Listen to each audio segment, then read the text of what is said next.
একই পৃথিবী, একই রমজান, কিন্তু কারো ইফতার যখন শেষ তখন অন্য কারো সাহরি করার সময়ও হয়নি। আবার কোথাও সাহরি খাওয়ার মাত্র 11 ঘন্টা পরেই ইফতারের আজান শোনা যাচ্ছে। উল্টো দিকে কোথাও হয়তো আজানের জন্য অপেক্ষা করতে হচ্ছে 15 ঘন্টা। 2026 সালের রমজানে পৃথিবীর ভৌগোলিক অবস্থানের কারণে ঠিক এই বৈচিত্র্যই দেখা যাচ্ছে। কিন্তু সবচেয়ে বেশি সময় ধরে রোজা রাখছেন কোন দেশের মানুষ, আর সবচেয়ে কম সময় রোজা রাখছেনই বা কারা? চলুন জেনে নিই। 2026 সালে রমজান মাসটি পড়েছে ফেব্রুয়ারির শেষে ও মার্চের শুরুতে।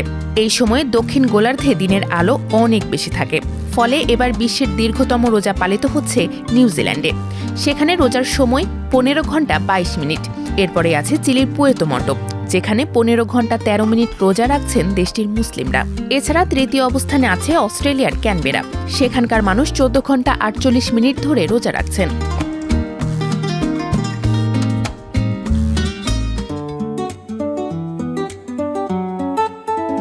সবচেয়ে আপডেটেড ফিচার্স নিয়ে 140টিরও বেশি দেশে কনকাফরেজ।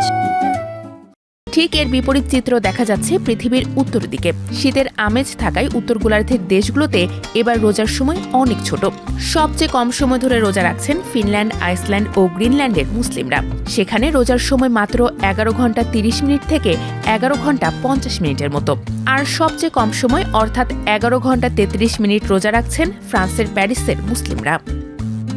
বাংলাদেশ, ভারত ও পাকিস্তানের কথা ভাবছেন তো? এই অঞ্চলে রোজার দৈর্ঘ্য হয় 12 ঘন্টা 30 মিনিট থেকে 13 ঘন্টা 30 মিনিটের মধ্যে। আর সৌদি আরব সহ মধ্যপ্রাচ্যের দেশগুলোতেও রোজার সময় প্রায় একই রকম থাকে। বাংলাদেশের মানুষ শুরুর দিকে 12 ঘন্টা 43 মিনিট ধরে রোজা রাখছেন, যা শেষ দিকে বেড়ে 13 ঘন্টা 23 মিনিটে পৌঁছাবে। তবে সময় কম বা বেশি যাই হোক না কেন, পৃথিবীর কোটি কোটি মুসলমান একই ত্যাগের মহিমায় রোজা রাখছেন। স্থানভেদে আবহাওয়া আর সময়ের পার্থক্য থাকলেও ইফতারের তৃপ্তি কিন্তু সবার জন্যই সমান।